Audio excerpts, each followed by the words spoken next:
Just give folks some time to join us.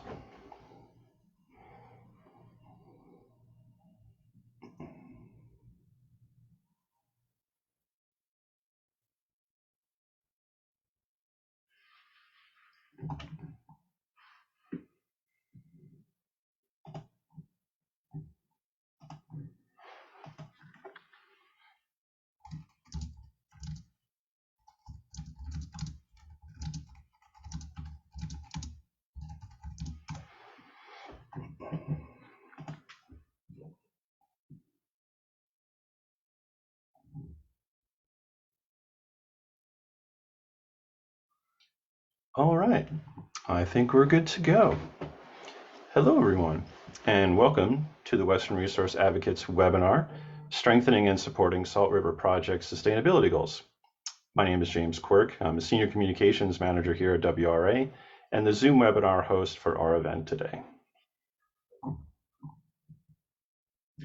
Just a few reminders before we jump in. The webinar today will be 1 hour, and while the format is mostly presentations and Q&A between our moderator and panelists, we will be taking questions from our audience via Zoom's Q&A function, which will show up as a Q&A icon in the bottom center of your screen. While we might not be able to get to all the questions asked today, we will try to follow up as needed if we can't get to your specific question. We have also enabled closed captioning.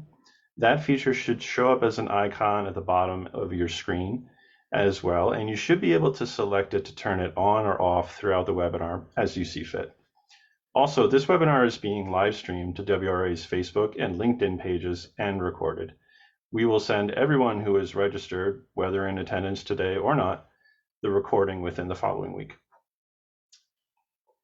So next slide.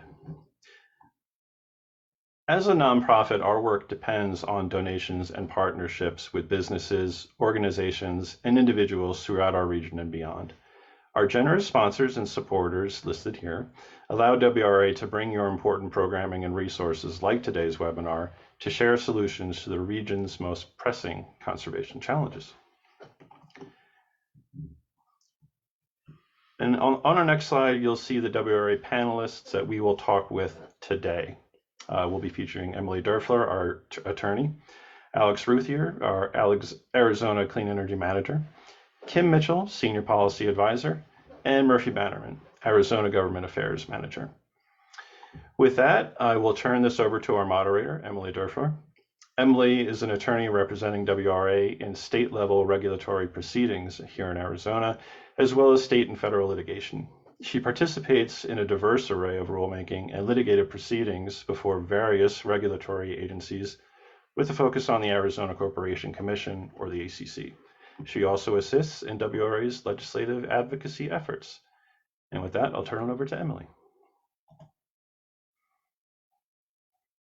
Thank you, James, and welcome everyone. Thank you for joining us today. I'm really looking forward to the discussion with our panelists. Before we get started, I would like to share some background about the Salt River Project. SRP is the second largest electric utility in Arizona and is currently in the process of updating its sustainability goals. These will shape its overall environmental impact over the coming decade. Now is a critical time to influence these important goals. SRP provides both water and power to more than 2 million people in central Arizona. The utility first started developing its sustainability goals in 2017 across 5 categories. These include carbon emissions reductions, water resiliency, supply chain and waste reduction, customer and grid enablement, and customer, community, and employee engagement. Bringing together a small group of community leaders and stakeholders, SRP staff established goals in these 5 areas. In June 2019, the SRP board unanimously approved its current 20 sustainability goals. SRP committed to evaluating and updating these goals every 5 years and reporting on progress each year. SRP has made laudable progress, even exceeding their 2025 benchmarks for certain goals like facilities carbon and municipal waste.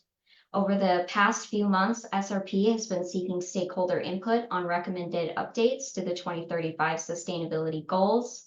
Our webinar today will include experts from WRA's Clean Energy, Healthy Rivers, and Government Affairs teams to share more about the carbon emissions reductions and water resiliency goals.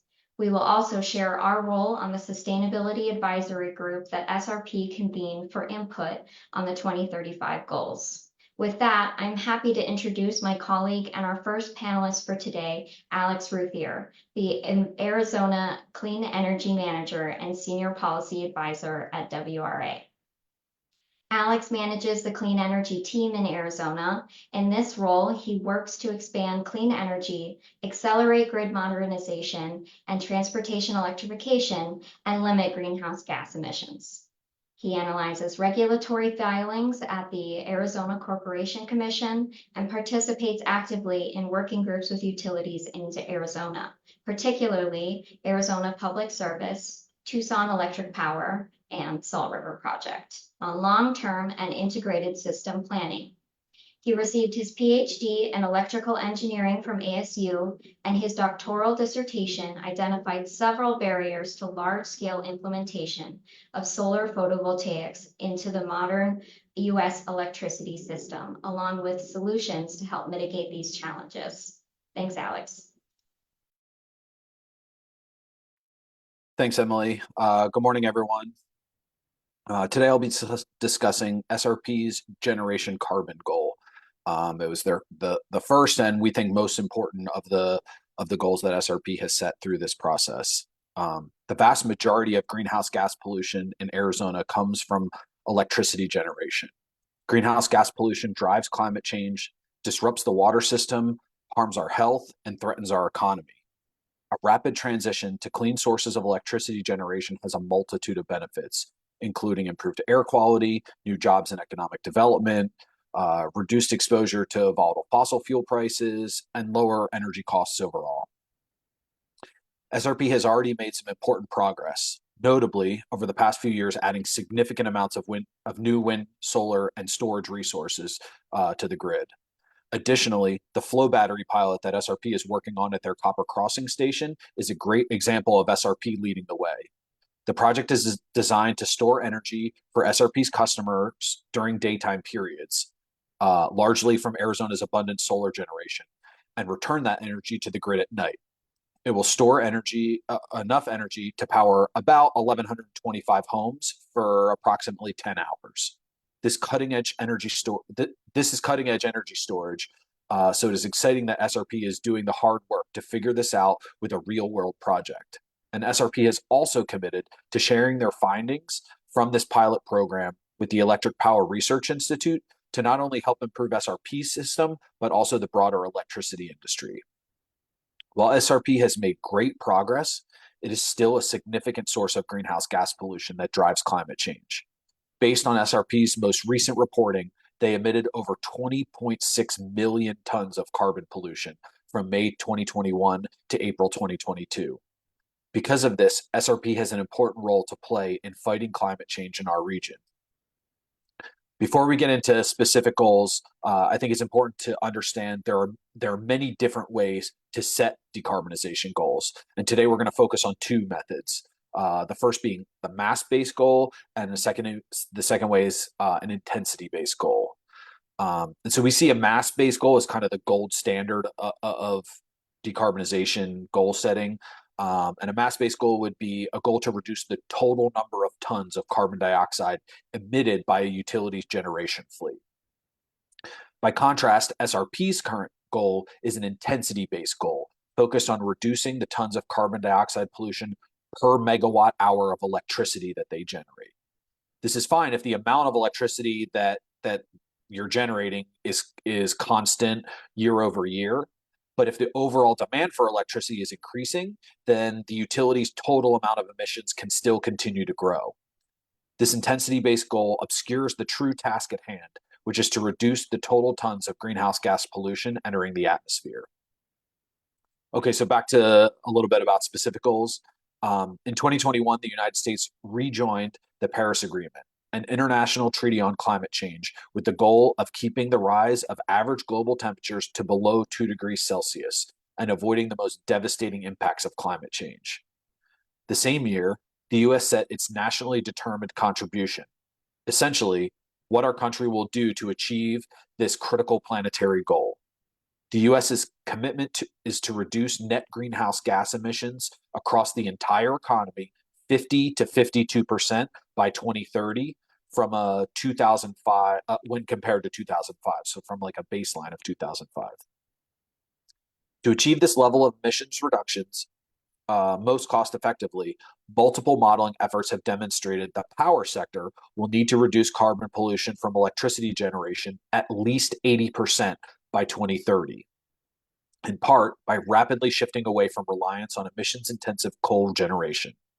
Over 26 utilities across the country have already committed to a comparable level of emission reductions and are actively demonstrating it can be accomplished while retaining, and this is important, both reliability and affordability.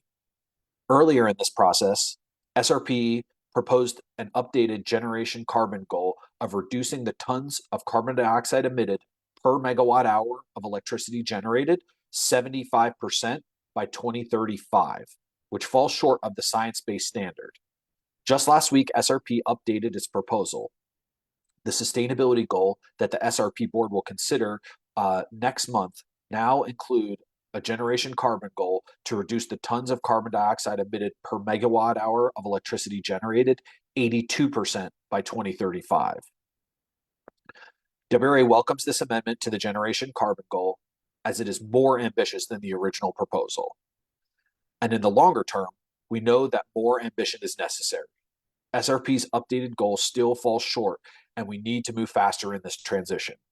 According to information presented at SRP's Strategic Planning Committee meeting last week, it appears this updated goal will translate to approximately a 20% reduction in total tons of carbon dioxide by 2030, as compared to a 2005 baseline.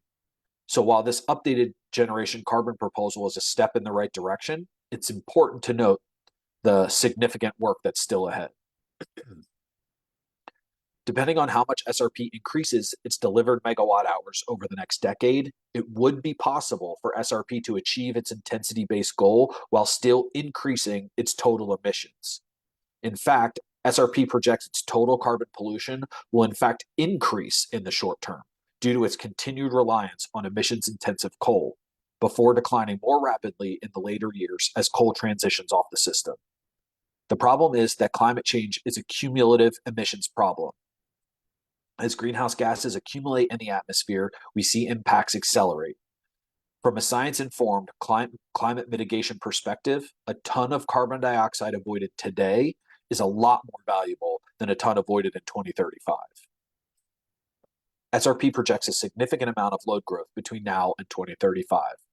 To achieve more ambitious reductions in greenhouse gas pollution, SRP will need to actively manage its increased demand for electricity over the next decade. There are several ways that SRP can do this. The first is SRP can use tools like increased and improved energy efficiency. Demand response is also important. Demand response compensates customers for reducing their electricity usage during certain hours, either during a peak or when the system has unexpected problems. SRP could also assess its rate plans to understand the price signals and incentives that are driving such large load growth projections. This is a robust area for engagement over the next few years after these sustainability goals are finalized. We applaud SRP's commitment to begin reporting mass-based carbon emissions data in addition to its intensity-based goal progress tracking. This provides a level of transparency that is necessary to have a fully informed discussion about SRP's contribution to greenhouse gas pollution levels. We anticipate that transparently sharing data on SRP's progress will demonstrate the importance of adopting a mass-based greenhouse gas reduction goal. SRP has one of the weakest plans among utilities in the West to reduce its greenhouse gas emission. That's because it's the only major utility in the West with no plan to transition away from expensive and highly polluting coal plants, continuing to put the health of all Arizonans at risk. Our communities deserve cleaner air. We can't fight climate change without reducing the total tons of carbon emitted from the power sector. With appropriate planning, the transition to clean energy resources can be undertaken while maintaining reliability and affordability.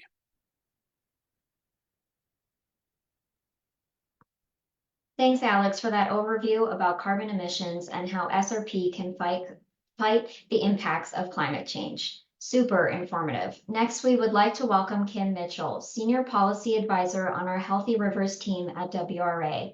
Kim works to expand and support conservation programs that help stabilize Lake Mead, protect the state's groundwater resources, and increase water management flexibility in Arizona. She collaborates with key water stakeholders, tribes, and conservation partners, and works closely with state agency staff to promote state and Colorado River water supply sustainability. Kim is currently focused on facilitating innovative water sharing transactions that help manage limited supplies with flexibility. Thank you, Emily, and greetings, everyone. I'm coming to you from the water side of the discussion today. So I'll give an overview of the watersheds that make up the Salt River region and the steps they're taking to sustainably manage their water supplies. The SRP receives water from two watersheds, the Verde and the Salt, which total over 8 million acres, 7 dams, and over 130 miles of canals. The Verde River is located in central Arizona, flowing from northern mid-elevation woodland regions to our southern desert region. And then the Salt River is in the east central part of the state, flowing east to west from high forest elevations to our low desert area here. Together, these watersheds ensure an adequate supply for future use. SRP has been working with municipalities, tribal partners, local communities, and are continually developing new conservation strategies and building more flexibility into their water transactions. Historically, SRP has taken very innovative approaches to water management. They were actually one of the first in the water sector to recharge or add water to the aquifer, following some new state legislation passed in the mid-1990s. SRP obtained permits with the Arizona Department of Water Resources to construct infiltration basins next to the Salt River Channel just east of Phoenix. These basins spread out the water and allow it to slowly seep into the ground. They slow the water down, it seeps into the ground, and it recharges the aquifer below, essentially storing the water for the future. SRP has actively managed groundwater and surface water resources conjunctively, depending on water demand, time of year, and fluctuations in water levels in the aquifer, essentially. They will change their operations and switch back and forth from using river water to pumping groundwater from wells. This is important because it allows them to be responsive to changes in both the reservoirs and the aquifers to avoid overtaxing either water source. In addition, SRP is putting a lot of resources into forest management to avoid wildfires. For example, SRP's Healthy Forest Initiative is thinning forests to reduce fuel loads and allow more snow to make it to the ground, helping to avoid these high-intensity wildfires. So by reducing the frequency of these fires, this program minimizes soil erosion caused by that intense heat and searing of the forest floor that occurs during fires. And it also minimizes ash and debris from entering our water supply. Very, very important work they're doing there. And again, that's up in the high elevation, which is a big part of the watershed. So for SRP's 2035 sustainability goals, one of the 5 main pillars is water resiliency, which has a number of sub-goals. Some of these include reducing water use at its facilities, increasing efficiencies, alleviating strain on groundwater supplies, storing water underground, like I mentioned before, and supporting water conservation programs. They've been working hard to meet these goals already, so much so that they're able to maintain most of the current goals and even retire one during this latest process. So let me give a couple of examples of this. SRP has been reducing water usage at its facilities by installing a secondary water loop along with sub-metering to monitor water consumption. This is at its East Valley Service Center. This is crucial because additional metering provides accurate data, which allows for better decision-making. They also created construction designs for buildings that incorporate drought-resistant plants that use less water. SRP has already achieved its annual goal of ensuring that its rate for lost and unaccounted for water is less than 5% over a 10-year rolling average. They did this by installing automated head gates to more accurately measure and regulate water distribution remotely as it leaves the canal transmission system. So you're really only using the amount of water that you need. You can really dial it in a little tighter with these automated head gates. Another sub-goal is to eliminate or offset power generation for groundwater use by 2035 in active management areas. These are regions in Arizona, primarily in metropolitan areas and some intense farming areas, which have strict groundwater use requirements. So some key steps that SRP took last year toward this target were evaluating the cost of using an effluent or wastewater supply for the Mesquite generating station and launching an initiative to offset groundwater use at 3 generating stations, Agua Fria, Santan, and Coolidge. SRP has a current goal of storing 1 million acre-feet of water underground to recharge the aquifer and provide a water supply for future use. They are also partnering with municipalities to support a number of water conservation efforts. So in short, SRP has been doing quite a bit to manage water sustainably in the face of anticipated hotter, drier conditions. Thank you. Thanks for sharing, Kim. It's fascinating and encouraging to hear about SRP's water conservation efforts over the years. Next, I'd like to welcome Murphy Bannerman, WRA's Government Affairs Manager for Arizona. Murphy works with stakeholders throughout the state to promote conservation policies in the regulatory and legislative venues in Arizona, with a focus on building support for clean energy and water conservation policies and programs. She cultivates relationships with elected officials, community partners, and the business community to advance WRA's vision in the region.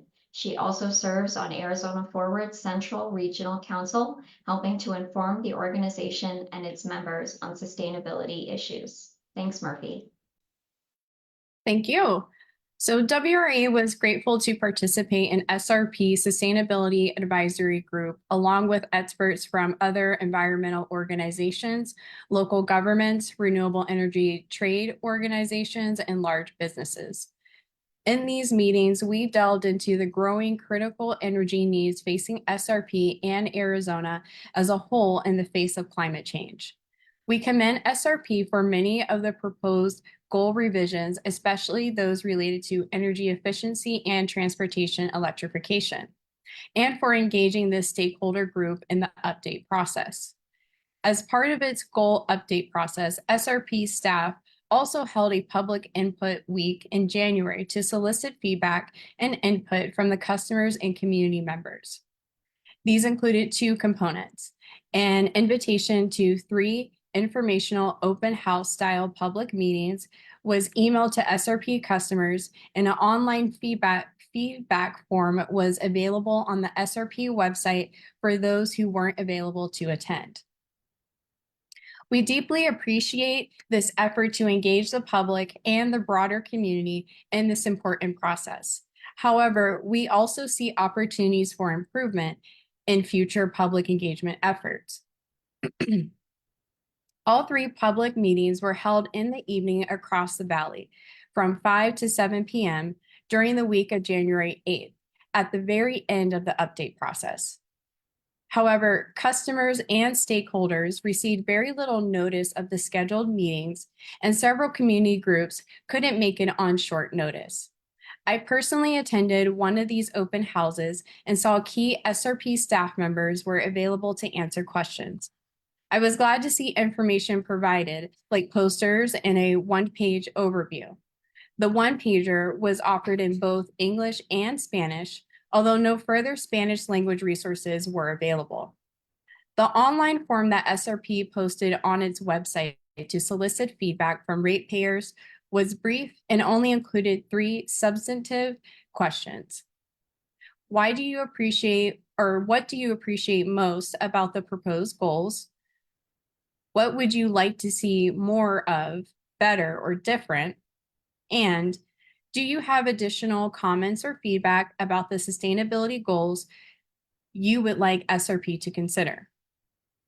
While on the surface, these are great questions, it would be difficult for anyone who wasn't engaged in the process or deeply understood how the sustainability goals would impact them to respond to the survey.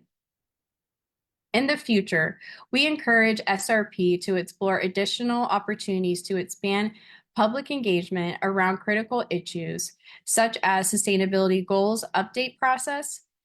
This could include things like extending the time available to provide public input to several weeks or even a full month in advance for making recommendations to the SRP board. Finding multiple touch points to involve ratepayers in the update process. Providing more informational resources to help ratepayers better understand the process and propose changes. Providing more advance notice of scheduled meetings. Provide a variety of days and times for meetings, and provide posters in both Spanish and English. Arizona just experienced the hottest summer on record. Power bills are out of control. As an SRP customer myself, I saw my electric bill increase by more than 15% this month compared to this time last year. The solution is to move away from fossil fuels, not to burn more of them. The impacts of climate change are already disproportionately experienced by the most vulnerable community members, and the effects of extreme heat are no different. As Arizonans experience more dangerous heat waves, our communities also face more heat-caused and heat-related deaths and illnesses. Public health experts tell us that heat-related deaths are always preventable. Fighting climate change by providing clean energy to our communities is reliable and affordable, and is one way Arizona utilities can help mitigate these health equity crises. Arizona voters see the connection between the use of fossil fuels and their health. Polling commissioned by the Arizona Lung Association shows that a majority of Arizona voters support an increase in renewable energy and believe that this would positively impact the health of their families. Renewable resources like wind and solar, along with energy storage technologies, can replace the use of coal-powered and methane gas plants, providing reliable power at a lower and decreasing price. That means cheaper electricity rates for consumers. And the sooner we make this transition and reduce harmful greenhouse gas emissions, the better our communities are. Arizona is a beautiful place to live, work, and play. Together, we can make it that way, but we need to ensure our communities are committed to doing that our utilities are committed to doing their part. As a SRP customer and stakeholder, you can contact the elected SRP board to voice your opinion. We hope you'll reach out to SRP's board and let them know you appreciate its proposal to increase its greenhouse gas reduction goals, but that SRP needs to do more. Thank you. Thanks for sharing all of that information, Murphy. Very insightful. I'd like to invite our two earlier panelists to turn their cameras back on and join us for our Q&A section. Those with questions, or the participants with questions, can feel free to put those in the chat. We will try to get to those. Alex, it looks like this first question is one for you. Can you share why interim carbon emission reduction goals matter? Why isn't it enough to just have a net zero by 2050 goal? Sure. Thanks, Emily. Appreciate the question. So as we talked about before, in the next few weeks, the SRP board is going to be voting to approve an intensity-based goal to reduce carbon emissions 82% by 2035 from 2005 levels. And earlier this year, they reported that they have already reduced their intensity-based emissions 54% on an intensity basis. But I think it's important to note that while they're saying that they have achieved 54% reductions on an intensity base by that intensity-based metric, that by their mass-based goal, they've only they're only predicting by 2030 to reduce the total mass by about 20%. And so really focusing on that and realizing that this is a cumulative emissions problem, and that emissions that are reduced early are much more important than emissions that are reduced in 2035. Are the current reductions are much more valuable than long-term reductions. So we want to make sure that those intermediate goals and those shorter term goals are happening and being met in order to give us a fighting chance to hit those long-term goals down the road in 2050. Great, thank you, Alex. This next question could probably be answered by all of you, but let's start with Kim. Kim, is there any connection between SRP's water and energy goals? Yes, there is a strong connection between the two goals. Take their current plan to expand hydroelectric generation through the pump storage project on the Salt River. This is an area 40 to 50 miles east of Phoenix, maybe as the crow flies, if I'm guessing correctly. They're currently evaluating two potential sites along the Salt River just above Apache Lake. As SRP adds more solar to its power system, there's a real need for more diverse portfolio of what they call long duration energy storage. So solar will be generated during the day, but will need to be dispersed overnight. Facilities that use pump storage hydropower store and generate electricity by moving water between two reservoirs at different elevations. So it works like this. During the day, when electricity demand is lower and there's an excess of the solar energy supply, the turbines spin backward to pump water back up into a higher reservoir, the upper reservoir, so it can be used later to generate power. And then in the late afternoon and overnight, when power is needed more, water is released from the upper reservoir through the hydropower turbines that rotate the generators to produce electricity. So the water flows into that lower reservoir where it stays until electricity demand lowers. So there's a lot of benefits to using this type of technology. It helps them diversify their portfolio, so it makes their energy more reliable, more diverse, and probably less sensitive to supply chain hiccups or market hurdles, that kind of thing. It helps store renewable energy that's generated during the day, so it can be used at night, as I mentioned before. And it supports SRP's renewable energy mix, so it moves them closer to meeting their sustainability goals by providing reliable, affordable, and sustainable power.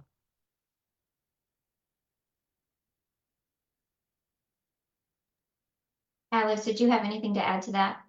Sure, yeah, I'll jump in here. I think it's an interesting question, and uh, I'll I'll talk about the water conservation goal that WRA has a little bit, and we're really actually very happy with the water conservation goal that SRP has set.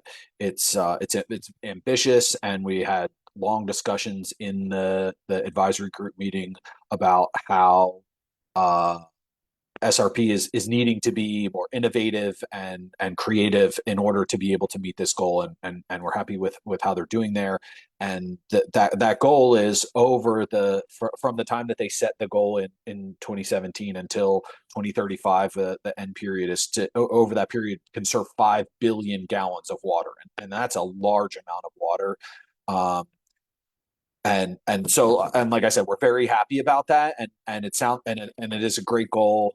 But I think it really illustrates some things in the electricity sector, because when we take a step back and we look at data on the amount of groundwater that is being pumped to cool the coal plants that SRP is still running in Arizona, Springerville and Coronado, the annual water usage for those two power plants is about 5 billion gallons. It's not exact, but it's about 5 billion gallons.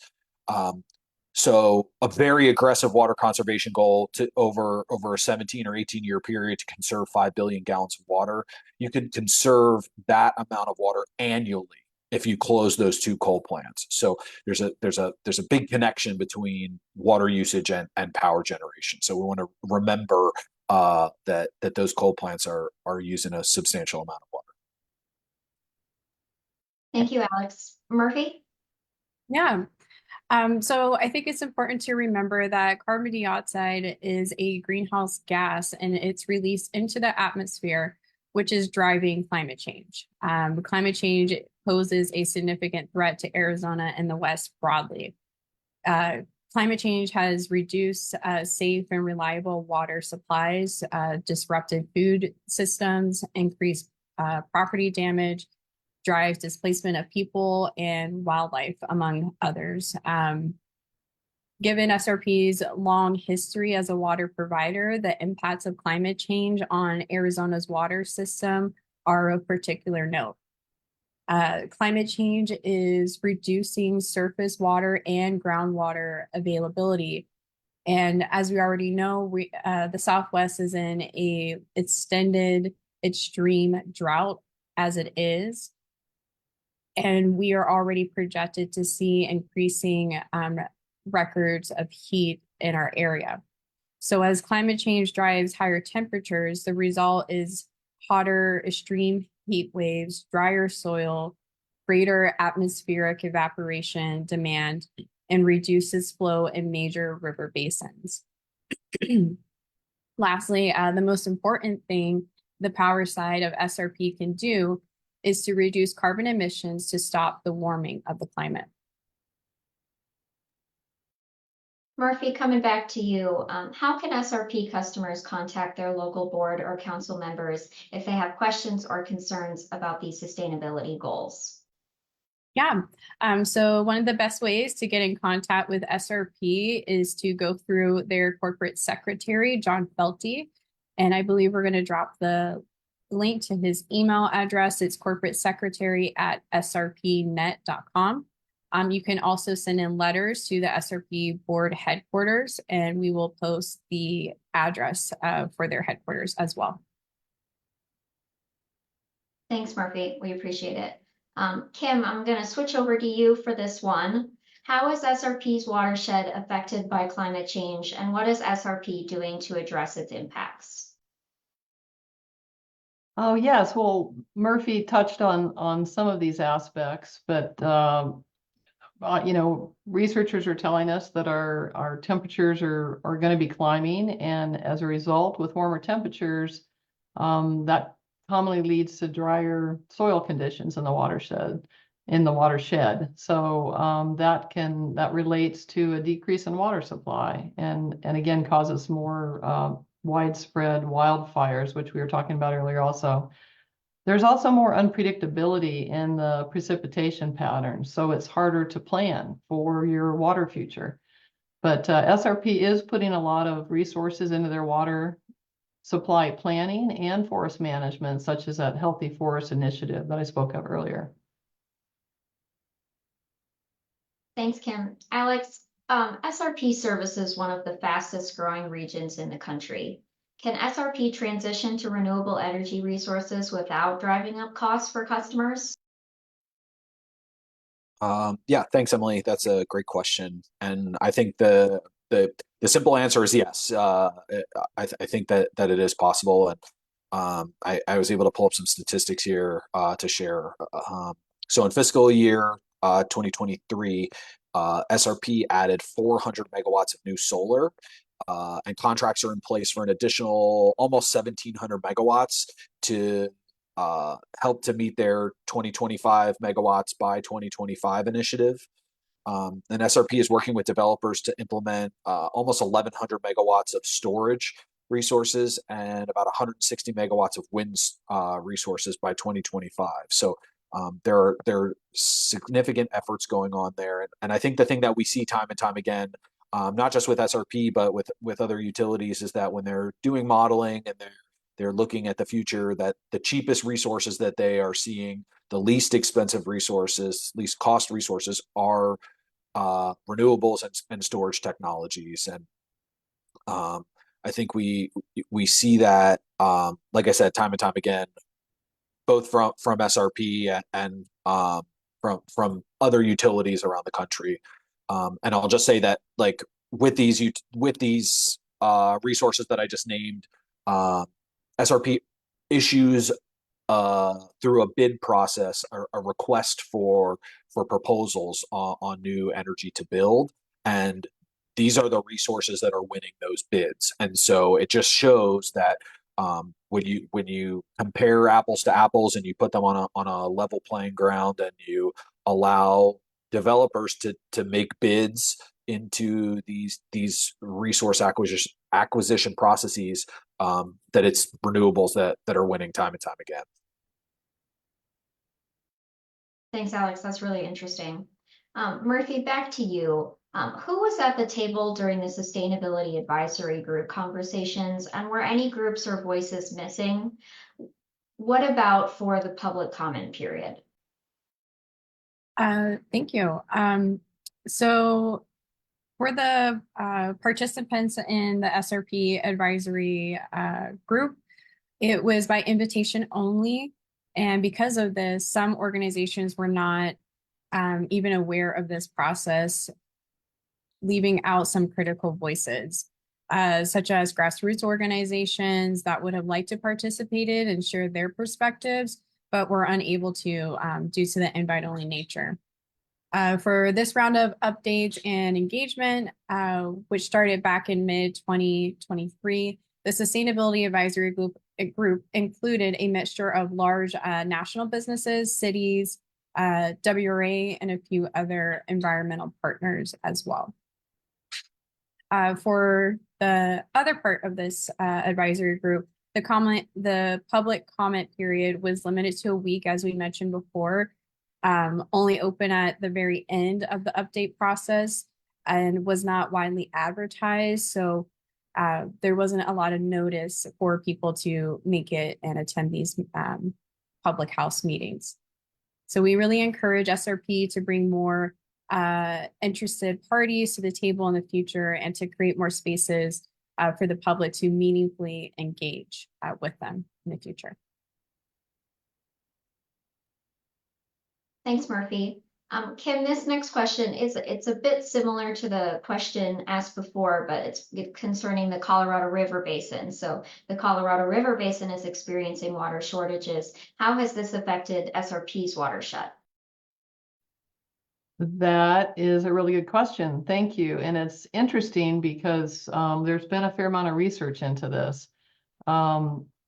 There are folks are always asking, are there water supply concerns in the Salt River watershed?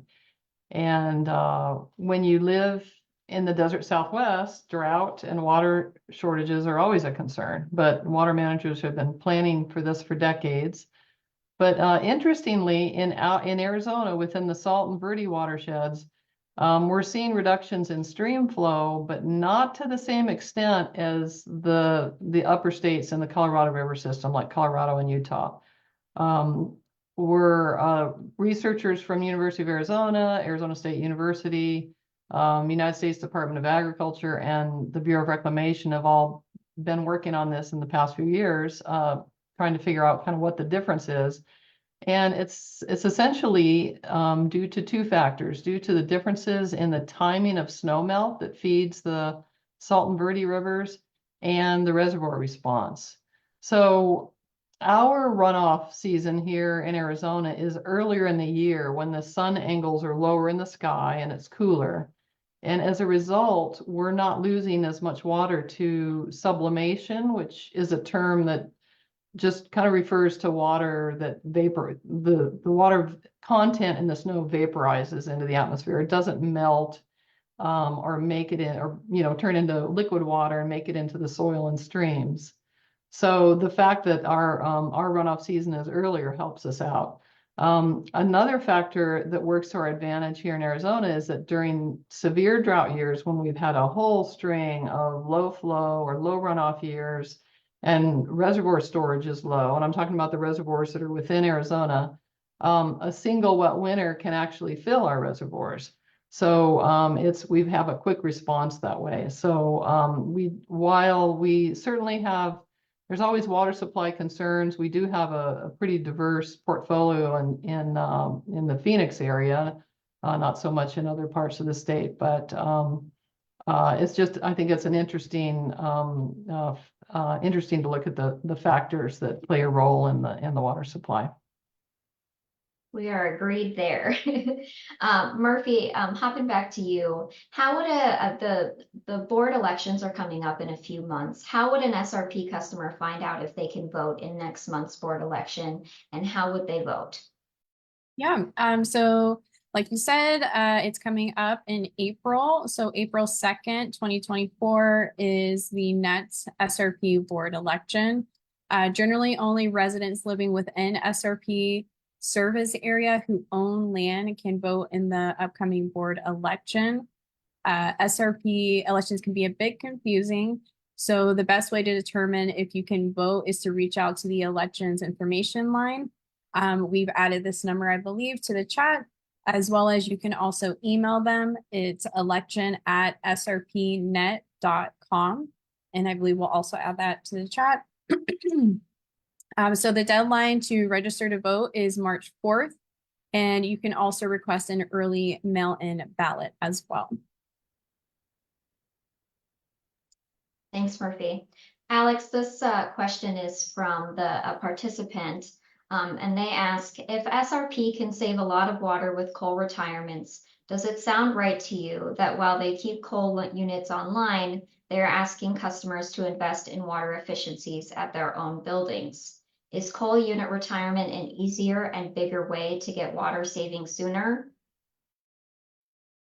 Thanks, Emily. It's a good question, and I'll be honest. There's a little bit of nuance to the situation that I didn't include in my first response, and so I can kind of talk about that a little bit.